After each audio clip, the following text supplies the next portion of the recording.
Гадны зээл тусламж хөрөнгө оруулалтаар 1960 оноос 1985 оны хүртэл 340 орчим үйлдвэр барилга байгууламжийг барьж босгосон юм а.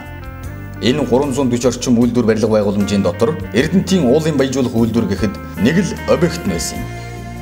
Гэтэл Эрдэнэт үйлдвэр цогцоороо 621 барилга байгууламжаас бүрдсэн бүхэл бүтэн шинэ хотыг бүтээн босгох цогц том төсөл байсан байх юм. Хамтарсан үйлдвэр дээр бол одоо Эрдэнэтийн үйлдвэр, Монгол Савц Эрдэнэтийн үйлдвэр. За Эрдэнэтийн үйлдвэр бол одоо гайхамшигтай одоо том орд газар.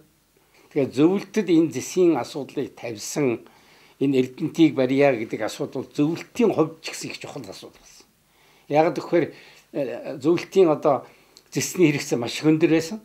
Тэгээд энийг бол одоо Чилээс авахаар тэнд одоо 300-аад хүнтэй одоо юу анги багийг ажиллуулж эхэлчихсэн. Тэр орлого сайд одоо гүзэн цаг өгч хүмүүс даргалж одоо тэнд ажиллаж. Тэгээд Чилд иргэт болоод Алиендийг гадаад одоо Пиночет гараад ирлээ шүү.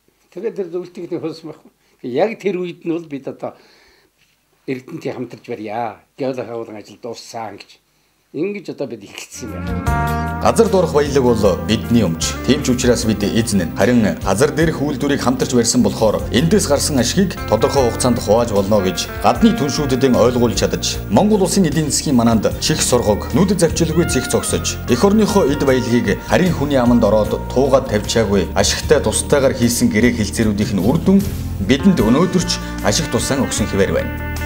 Одоо бол манайх чинь хамтрах хүн гуйгаад манайхыг хүн аавна гэдээ ариад шүү дээ. Тэр үедэд бид санал болгоод чийх чи чадах уу?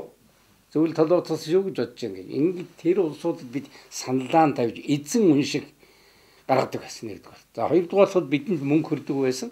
Тэгэхээр нөгөө хамтрыг гэсэн за хоёулаа хамтрая.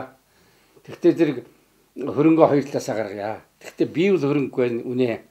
Тийм учраас одоо энэ хөрөнгийг танахаа зээлээр авчаад дараа нь би эцэс модивдийн одоо баяжмалаар одоо төвчгнөө. Ингээд хоёр талаасаа хөрөнгө гаргад. Тэгээд энэ бол Монголын хуулийн этгээд. Энэ дээр нэлээх зөрөлдсөн хоёр улсын хуулийн этгээд. Одоо энэ оюу толгомлоготой холбогдуулж ярихад энэ их ноцтой асуудал байна шүү дээ. Нэгдүгээрт бол хөрөнгө оруулалтыг хувааж ашиглах. Газрын эзэмшлийг одоо хуваана гэж яриад шүү дээ. 51 би 51% эзэмшин чи 49% эзэмшээ гэдэг газар дор байгаа өмч баялагийг хүнтэй хувааж шүү дээ. Тэгж болохгүй.